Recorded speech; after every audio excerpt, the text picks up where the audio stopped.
how the CIA uses animals to spy. I'm curious. This pigeon is a CIA spy. It's wearing a tiny high-tech camera, and it's about to gather intelligence on Soviet nuclear submarines. This is a dolphin. Right now, it's being trained to carry bombs and attach them to enemy vessels. What? They training dolphins to carry bombs and attach it to an enemy vessel? How do you even train a dolphin to do something like that? Possibly miniaturized nuclear bombs. This raven isn't just flying around. Wait, it's on a mission. Isn't the dolphin like the smartest animal? Isn't the dolphin the smartest mammal in the sea? Currently, it's heading towards the hotel room of a KGB agent to plant a bug there. What? And this cat has been sent to spy on a Chinese diplomat. It had a microphone surgically implanted in its ear, and there's an antenna in its tail. This all sounds like science fiction, but animal spies are very real. Their stories have long been shrouded in secrecy, myths, and legends, but in 2019, the CIA released a large trove of previously classified documents. They give us a glimpse into how the CIA tries to weaponize animals. But why would they release something like this and tell us that? Today, we will look at the 4 most spectacular projects. They reveal a story of Cold War paranoia, unchecked hubris, absurd waste, spectacular failures, and wild ideas that were taken too far. There's a classic story of Russians training dogs to place bombs under tanks. They trained them with their own tanks, so when they were deployed on the battlefield, they turn around and blow up the Russian tanks they recognized? What? Most of this video is based on declassified CIA documents. Of course, the CIA wants to present itself in a certain light, and it's careful about what it reveals. Some parts are heavily redacted, and sometimes other sources give conflicting information. We can only present what we know, and if we don't know something, we'll be transparent about it. As always, you can find our sources in the description. Hold on, Fern. Is they gonna come and get us if we all watch this? I'm scared. Humans weaponize animals to make use of special capabilities they themselves lack. A dog's sense of smell is up to 10,000 times stronger than ours. It's perfect for sniffing out illegal drugs. To cross the Alps and invade Italy, the Carthaginian general Hannibal used war elephants. During World War II, the Polish army deployed a brown bear named Wojciech to the Italian front. Look at the bear. The bear looked like a little dog. Imagine taming a bear. Taming a bear? And then using it for war? I ain't even gonna lie, that's fire though. In Iraq, the US military worked with dolphins, putting their unparalleled echolocation skills to use detecting underwater mines. And some work with animals is veiled in secrecy. By their nature, it's hard to tell exactly how far these programs have progressed. In 2019, a beluga whale was discovered in Norwegian waters wearing a camera harness. A tag identified it as belonging to St. Petersburg, Russia. It was quickly accused of being a spy. In 2007, Iran apprehended 14 squirrels near a nuclear enrichment plant. The animals were... I'm not reading that right. Iran has also felt threatened by animal agents. In 2007, the Iranian army arrested a team of 14 spy squirrels. In 2007, Iran apprehended 14 squirrels near a nuclear enrichment plant. What? The animals were arrested as spies. In 2018, a senior military advisor told journalists that Western nuclear spies had been using lizards to collect information about Iran's nuclear program. Animals have an inherent advantage that human spies lack. People simply don't notice them. Unlike human agents or advanced technology like drones, animals can typically pass undetected, even in secure areas. But there's a problem. Animals are not natural spies. They need training. During the Cold War, the CIA faced a mighty adversary, the Soviet Union. In trying to claim the upper hand, the agency explored all sorts of methods, some of them highly unorthodox. Psychedelic drugs, mind control, silent killer weapons, stealing Russian submarines, and, of course, animal agents. Ravens. In the mid-1960s, the CIA launched Project Axiolite. The goal was to provide reliable trained avian vehicles for emplacement, transport, and or recovery of reconnaissance surveillance sensors to meet operational requirements as defined by the sponsors. In other words, the CIA was training birds to transport things like recording devices. How do you train a bird? I never understood that though. Training a bird? I get training a dog or a horse, but some shit that's gonna fly away? Which birds were spy material? There were several candidates. some stronger than others. The cockatoo seemed to be a wild card. One memo states, "We are completely in the dark as to what the possibilities are in regard to this critter." There were high hopes for the hawks. Brandy and GB are two of the program's hawks. They were especially reliable and determined. They could locate specific objects or features in strange territory. They could carry a 13-ounce package for more than a mile. They could even remove objects from a harness they themselves were wearing. But how do you get a bird to do that? How do you get a bird like back in the day when they was like, oh, we sending this pigeon with a fucking note attached to his foot. Hopefully you get it. How the fuck did the pigeon know, like, yo, I gotta drop this off to you, twin? You feel me? But in general, they were not considered strong flyers. Horned owls respond to a high-frequency whistle and can be recalled by trainers, even in extreme low-light situations. But in daylight, their ability to discern objects is much worse than that of other birds. As time progresses, one unlikely candidate stands out: Doodah, a raven. It ain't Doodah? We now know that ravens are extremely intelligent birds. They have excellent memories, can plan for the future, and are capable of using tools and solving puzzles. Researchers have found that 4-month-old ravens can perform certain cognitive tasks, as well as adult-grade apes. CIA documents usually stick to dry facts, but Doodah was Project Axiolite's superstar. In one memo, an agent dedicates a whole page to the saga of Doodah. Project Axiolite began at a Navy facility at San Clemente Island, off the coast of California. There, the CIA tested the strength of various birds. Their task: fly from the island to a boat and back. This might sound easy, but the distance was challenging, and the winds could be strong. Most birds can manage to fly between 50 yards and 1.5 miles. Doodah, meanwhile, flew 3.5 miles. A few months Doodah's about his money. What the hell? later, he was almost doubling that distance. Oh yeah, this nigga Doodah was like, yeah, they not fucking with me. I'm the big bird. He was also problem solving. In every session, he would figure out exactly the right altitude he needed to fly for the unique wind conditions. Aggressive native birds posed a major threat to the CIA trainees. Wild gulls and ravens soon figured out their training schedule. Once they knew when the CIA birds would show up, they would lie in wait and then attack. But Doodah, The bird getting jumped though? What the fuck? they would lie in wait and then attack. But Doodah solved this problem too. To avoid the gulls, he'd keep to a higher altitude and outfly them. The wild ravens were another matter. They would hide behind the bluffs, waiting for an opportunity to attack. Doodah's solution was to engage in brief dogfights with the ravens, while leading them further and further from shore. Fuck, was the other ravens jealous or something? After about a mile, they would give up and turn back. They was jealous of bro. Ravens' intelligence made them good at more than flying. According to Navy animal trainer Bob Bailey, they could be taught to recognize specific desks, open drawers, and carry heavy objects like file folders. The CIA started training ravens like Doodah extensively, and eventually used them in the field. According to the CIA documents, this is how they did it. Yeah, I gotta know. A CIA agent wants to record a secret conversation between enemy agents. He knows where and when it's taking place, down to the building and the exact room. Now he needs to get a recording device close to the conversation as inconspicuously as possible. To do this, he goes to a nearby building with a view of the targeted location, no more than 300 feet away. With him, he has a trained raven. At the appropriate time, he aims a tiny flashing laser at the window ledge outside the room where the conversation is taking place. Then he releases the raven from its cage. The bird takes a disguised listening device in its beak and flies to the spot indicated by the laser to plant the equipment. The agent then turns on a special desk lamp to signal to the raven that it's time to return. Later on, the raven is sent to retrieve the recording device by the same method. At least, this is how it's described. What?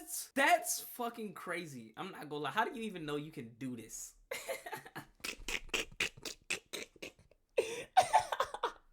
Bro, how do you even know you can make a bird do that shit? Described in the document, Operator's Manual, Avian Delivery System. In real life, things didn't go as smoothly. Training a wild animal to be a spy takes time. It takes planning. If the CIA is still training animals today, they're most likely using Udo's all-in-one management software. So, like, in New York, hold on, is this a fucking ad? Like, in New York, right? You know how they got so many fucking pigeons? It's no way not one of them pigeons not on the CIA, like, you know? When ravens New York got too many pigeons for me, twin. It's like you got like 30 pigeons in one spot every time on every block. One of them niggas gotta be a CIA agent. For molting, they couldn't fly comfortably. One put the listening device on the wrong windowsill, and when a device made it to the right windowsill, the microphone picked up so much ambient noise, the recording was useless. Damn. The documents suggest that this whole technique was only used a single time, and the attempt seems to have been unsuccessful. Unfortunately, Doodah's luck eventually ran out. One day he was attacked by a pair of wild ravens he'd fought many times before. All three— Chris, next up. Oh my homie, you haven't been in here in a minute, twin. But I appreciate the sub. I know how life be life in, twin. You cool. At least you popped in every once in a while, twin. I still love you. On my homie, W sub, Chris. Birds disappeared from sight, and Doodah never returned. And not they jumped, he was buddy. presumed killed in action. They was hold on. They was hating that bad they had to go kill Doodah, cuz. They was like, no, he too cool. He's so advanced. See, this is the thing with life too, though. This is a life-like thing you gotta take from this. When you doing so good, it's gonna be some vultures that's gonna try to take you down, twin. You just gotta still keep going, still prevailing, but also keep your head on a swivel, on my homie. Doodah's luck eventually ran out. One day he was attacked by a pair of wild ravens he'd fought many times before. Bogus. All three birds disappeared from sight, and Doodah never returned. He was presumed killed in action. I did it, Sim. The saga of Doodah mourns his loss. He was in a class by himself, writes his trainer. He had a very large bag of tricks and was loved by all. In view of these talents, I suppose I shouldn't have been too surprised when he so quickly became a star on this project. No, they gave the bird an obituary? That's how dope the bird is. In spite of our deep sense of loss, writes the anonymous agent, we Type do vibe. understand such tragedies are inevitable. Ravens aren't the only birds the CIA used as spies. Dude, I meant a In lot to secret them. locations across the United States, Project Axiolite was also busy turning the humblest of birds into covert eyes in the skies. Them In pigeons. September 1976, aerial photographs show the Soviets building nuclear submarines in Leningrad. But the CIA needs more information. Spy planes fly tens of thousands of feet above their target, while satellites are restricted to space. From these distances, it's impossible to take detailed high-resolution photos. Enter Pigeons. A pigeon could fly about 100 feet over a target any time, day or night, and regardless of the weather. Most importantly, no one would notice it, and they could clearly be trained. Pigeons are no way. strangers to war. During World War II, the British National Pigeon Service would drop cases of the birds over occupied Europe. Really? People would send them back with information about daily life or even military details like troop movements. The key was their unique honing instinct. Anywhere you release a pigeon, it can find its way back home. Even today, this ability still isn't fully understood. Right? Because, like, how are you getting that abundance of birds? In World War II, how did they have so many birds to do what they want to? Like, that shit just not, like, clicking in my brain. To exploit pigeons' natural talents for aerial photography, the CIA's Office of Research and Development created special 16mm cameras and harnesses for the birds to wear. The harnesses were made of leather and attached to the birds with adjustable Velcro tabs. They were designed to allow the birds full freedom of movement while holding the camera steady during flight. Tight. The cameras were lightweight and miniaturized. Each had a small battery-powered motor that advanced the film and cocked the shutter. Each camera had its own timer. When it went off, the camera would take pictures for just a few minutes, resulting in 150 to 220 photos. That's dope as Together, fuck, the camera and harness weighed just 39.5 grams. To produce useful images, pigeons needed to fly directly over their target at exactly the right time. But this could be difficult to arrange. So what I'm hearing at this point, I can train a bird to, like, go kill. Like, on some shit to where it's like, Bartholomew, attack! On some shit, on some Pokemon type shit. Once they were released, the pigeons would fly back home in a more or less direct line. If the target was located on that line, there was a fairly good chance the pigeons would fly over it. But in covert situations, it wasn't always possible to release pigeons in ideal locations. Some areas were restricted, others were too exposed. Like, just imagine you can make it go pick somebody's eyes out. To get around this problem, CIA handlers tried to teach the birds ABC flight. Point A is the point of release, point B is the target, and point C is the pigeon's home loft. To begin with, temporary targets a short distance away were established at point B. When they flew to these targets, the pigeons were rewarded.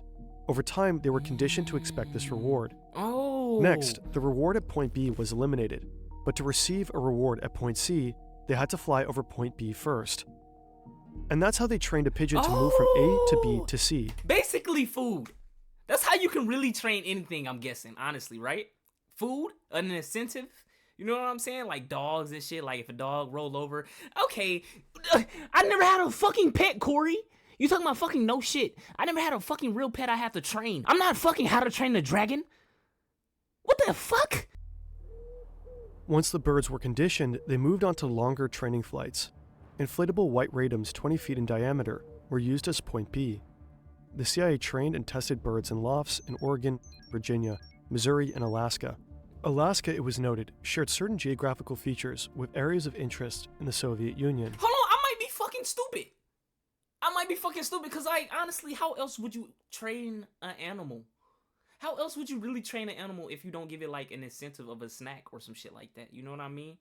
I thought it could have been like another way where they put like a fucking like a shock collar or some shit, or like, you know what I mean? Some shit, but like, okay, I'm stupid. Chill.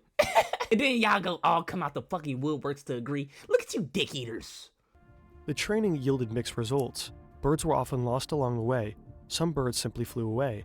Some were killed by wild birds. Damn. On the longer training flights, many birds flew too low along freeways and were hit by cars. Damn. I ain't even know birds beef.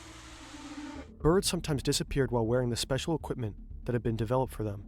Losses were time-consuming and expensive. Each time a bird was lost, a new one had to be purchased and trained. Some of the photos taken were very high quality. Some missed the target entirely. Even when the birds were fully trained, they could be relied on to complete their ABC mission only about 1 out of 4 times. A C flight still held potential, though. If the release point was chosen carefully, with the target area between it and the home loft, CIA analysts felt there was a high probability the birds would fly over the intended target and obtain the high-resolution photos required. So the CIA knows that the Soviets are building nuclear submarines. Metri, we need to bring an educational slideshow from us once a month. Ho, you're too stupid.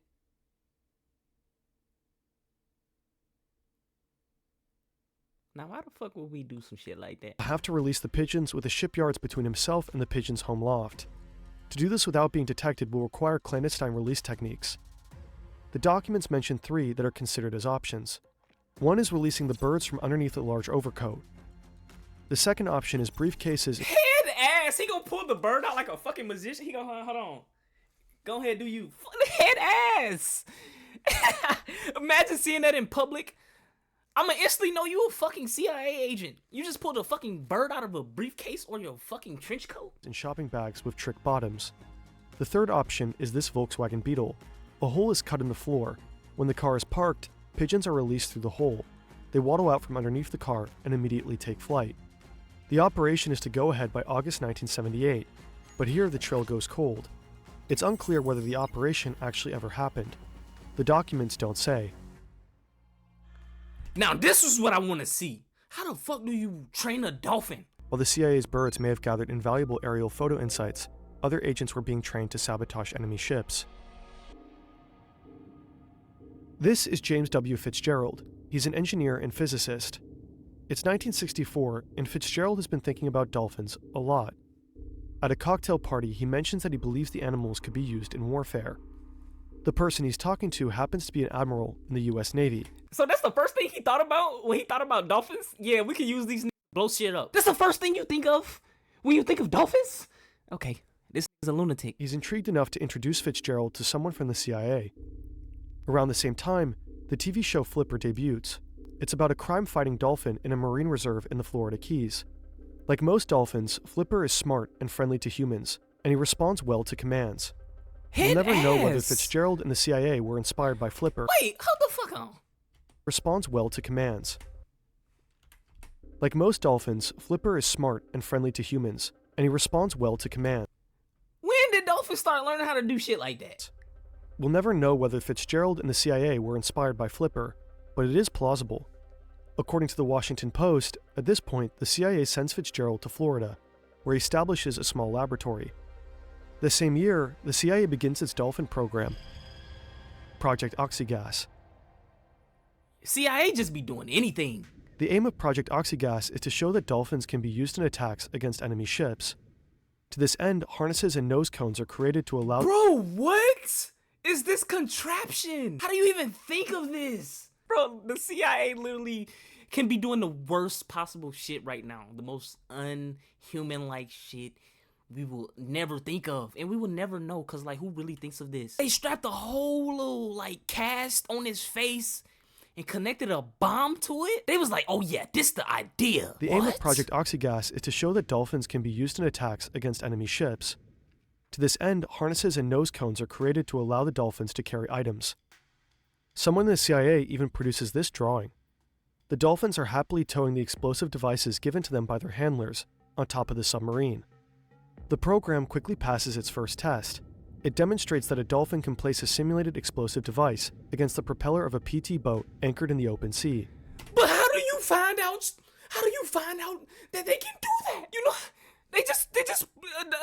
did I just hear a dolphin just planted a bomb? That doesn't sound crazy to anybody else. That just sound like a normal day in the fucking neighborhood, huh? The program quickly passes its first test. It demonstrates that a dolphin can place a simulated explosive device against the propeller of a PT boat anchored in the open sea. Everyday shit. In November 1964, the Deputy Assistant Director of the Office of Research and Development writes that Project Oxygas has progressed more rapidly than we anticipated. It's unclear exactly what sort of simulated explosives these dolphins were carrying. The sentence that specifies this is partly redacted. The CIA probably planned on using conventional explosives, but if this was the case, why the need for secrecy? A 2021 article in Popular Mechanics suggests a haunting possibility. In 1965, miniaturized nuclear weapons might have seemed achievable in the near future. The magnitude of such an idea would certainly explain the need for continued secrecy. But like, the program's first success unlocks other goals. Trainers explore having dolphins place listening devices on enemy nuclear submarines. But like, the shit be like perfect. How is the shit perfectly placed onto the ship? And how do you know the dolphin ain't gonna turn around and plant it on your ship? I ain't even gonna lie. That's dope. They can like train animals to be like real deal like killers and spies though, like reprogramming their brain. That's dope as fuck though. And then they expect them to come back, the animal to come back, because they're giving them treats obviously and shit like that. So they like, okay, this is home. But like, to do a dolphin like this or like a fucking bear or some shit like that is like still mind blowing to me. The hope is that directly attaching the devices will produce high-quality recordings that allow the CIA to better understand how the enemy's subs work. But wild animals are hard to train. One of the dolphin's strengths is how social they are. He all in a They're dolphin willing to mouth. work, especially as they bond with their trainers. But at some point, this becomes a liability.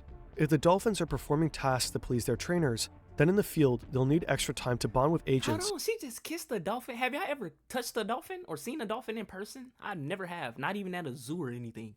Before they can be considered reliable. There are also questions about whether dolphins can carry out operations over longer distances. Where though? At some point, the CIA seems to realize its limitations in understanding the dolphins' capabilities, and it contacts the Navy's Office of Naval Research to help. In 1967, the program's focus changed to intelligence gathering. The dolphins were to be trained to travel great distances, at least 12 miles. They would retrieve dead drops, items or information undercover agents had left behind in the water to be picked up. What? A memo from September 14th that year suggests that Oxygas had become a joint program of the CIA and the Department of Defense. The CIA seemed unsure that Project Oxygas would produce actionable results, and the program seemed to be running out of steam. A make-or-break demonstration was scheduled for December. At that time, it would be decided whether Project Oxygas would continue. The demonstration seems to have been a failure. After that time, there are no further mentions of the program in the CIA documents. Nah, hold on, because now I'm finna get pissed off. You tell me it ain't no cure for cancer, but they finding out how to do shit like this? Get the fuck out of here. They're lying to us. Surviving drawings and photographs gives us an idea of what Project Oxygas might have looked like. Glimpses of Project C.I.A. are far more rare. But between the redactions, a hazy picture emerges of likely the oddest creature the CIA ever created. A cat, though? This is Acoustic. Acoustic is the legendary project of Project C.I.A., the CIA's dog and cat program. Of all the CIA's animal projects, Ew, look at that cat. Ew. C.I.A., the CIA's... I don't like cats. Cats be asshole. They too snooty for me. Like, cats are like the uptight animal in the world. They think they so hot-sadiddy, So high class. I fucking hate cats. Dog and cat program. Of all the CIA's animal projects, Acoustic Kitty might have been the most controversial and the hardest to corroborate, depending on who you believe. The saga of Acoustic Kitty goes in fundamentally different directions. Here's the CIA story. In 1964, the agency wanted to be able to explore conversations held out in the open. Think two Soviet agents having a conversation in a public park. That required getting close and focusing in on the conversation without attracting attention. The solution is cats, who can often prowl around without people ever noticing them. A microphone is surgically placed inside a cat's ear canal. A transmitter is placed underneath a bunch of loose skin, and an antenna is woven into its fur. The whole procedure is low risk, humane, and minimally invasive. But the cat is still a cat. It can be trained only so far. Eventually it will do what it wants. Acoustic Kitty was never deployed in the field, and the listening devices were carefully removed from its body. But Victor Marchetti, who was special assistant to the CIA's deputy director in the 1960s, he looked like he knows some weird shit and seen some weird shit. Tells a very different story. Here's his version. It's sometime in the 1960s. The CIA puts a Chinese diplomat in France under surveillance, but their bugs don't just pick up his conversations. They record all the noise in the room, including the squeaking of the couch. Individual voices are inaudible. This is characteristic of the microphones of the day, which tend to record everything around them indiscriminately. The anatomy of ears, on the other hand, allows us to focus on certain sounds and exclude others. This and your brain's auditory processing abilities are why you can have a conversation at a noisy party without being overwhelmed by every sound. When Acoustic Kitty turned its head, it would direct the microphone inside its ear. Oh, that's dope. That's dope how he explained that, because, like, you in the club, you trying to have a conversation, but, like, you're really trying to focus in on that one thing, that one person talking, while it's loud and bullshit ass music playing, some bullshit ass Sombers playing in the background, or some fucking Alex G playing in the background, but you trying to hear what she trying to say, type shit. According to Marchetti, to implant the equipment, they slit the cat open, put batteries in him, wired him up, including putting a power pack in his abdomen. The tail was used as an antenna. They made a monstrosity. To focus, they tried to build that shit into a cyborg. On a single conversation, Acoustic Kitty would need to be trained. His handlers found that hunger or sexual arousal would cause him to simply lose interest and wander off, so they attached wires to his brain to monitor and neutralize those impulses. What? Marchetti claims the CIA did attempt to use Acoustic Kitty in the field. The cat was then put on a test, sent across the street to eavesdrop on a conversation, being monitored by a van loaded with equipment. And as this poor little monstrosity waddled across the street, not the cat, though. A taxicab came down and ran over it. Tough. So it was $25 million down the drain. $25 million was a lot of money then. Was a lot of money then? Then what the fuck is $25 million now, chat? They spent $25 million to cut a cat open just so it can die on the first try? Oh, hell no. The government is fucking trash. The CIA disputes all this. On its website, it claims that Marchetti's comments were meant to be a joke. Nah, I believe him. The unclassified documents are no help. The single document about Acoustic Kitty is heavily redacted. Nah, cause the world be trying to hide shit when they do stupid. That's what the government gonna do. They try to hide it and be like, no, that's not real. We didn't waste $25 million on a fucking cat just for it can get hit by a taxi. Yes, you did. I believe him. I believe his story. The CIA didn't just train and transform animals, it also recreated them. This looks like a dragonfly, but look closer, it's a machine, the Insectothopter.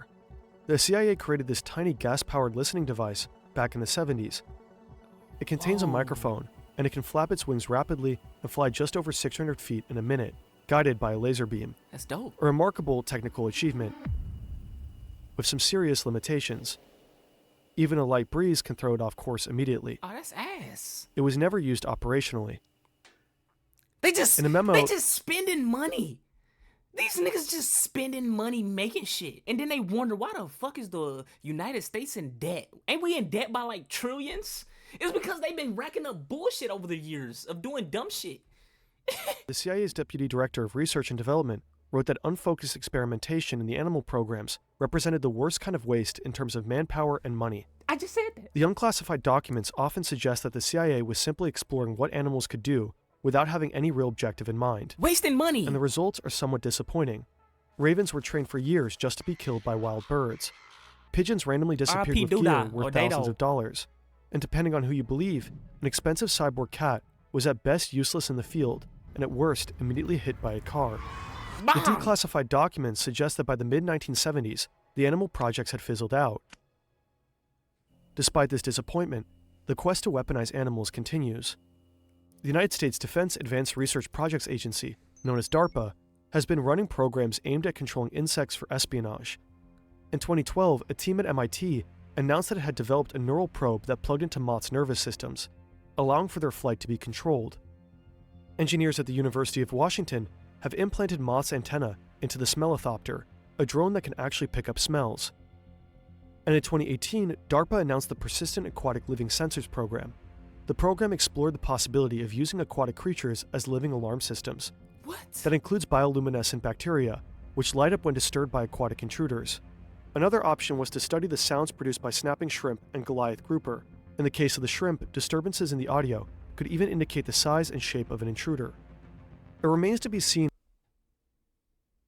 But the intruder of what though? Like, just in case like a big ass ship come and invade the United States or something like. And why those fishes and shrimp? Why? Whether DARPA or the CIA can harness the natural world for intelligence purposes, or whether wilderness will remain just that. Maybe someday we'll discover whether any real success stories lie within all those redactions. I ain't gonna lie. The government weird as hell. Next time a pigeon fly by you, kick it in the fucking face. You never know if it got a camera on its eye or some shit like that. You just never know, twin. But 10K is on the way. Make sure you leave a like, comment more videos you want to see, and all that good stuff. And I'm gone.